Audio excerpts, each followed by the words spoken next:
انا جايه النهارده افضفض معاكوا شويه. زمان وانا صغيره ما كنتش فاهمه مصاعب الدنيا خالص.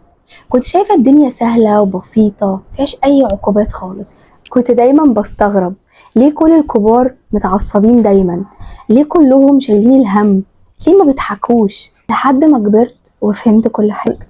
فهمت ربنا في حكمته لما قال وخلقنا الانسان في كبد.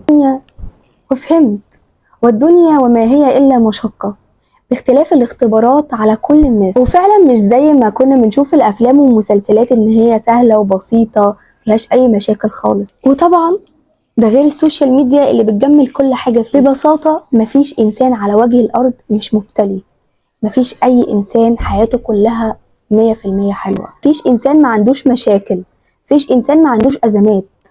كل واحد شايل هموم قد كده في حياته، اللي مبتلي بالموت، واللي مبتلي بالمرض، المبتلي بخلفة غير صالحة، المبتلي بشتات العقل، المبتلي بعقوق الوالدين. ابتلاءات كتير قوي وبيكون آخرها فرج من عند ربنا. عارفين بقى كل ده هدفه ايه؟ العظة والرجوع لربنا. ده يخلي مش أي حد يشوف حاجة على السوشيال ميديا يفتكر إن الواحد ده تمام وكويس. مش أي حد بينزل صورة يبقى تمام وكويس. مش أي حد خارج، مش أي حد بيسعى، مش أي حد بيشتغل، مش أي حد متجوز يبقى حياته وردي.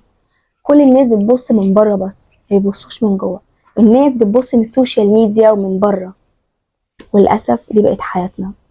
بس احنا كلنا عندنا ابتلاءات وكلنا عندنا أزمات، بس ربنا هو اللي بيحلها والحمد لله.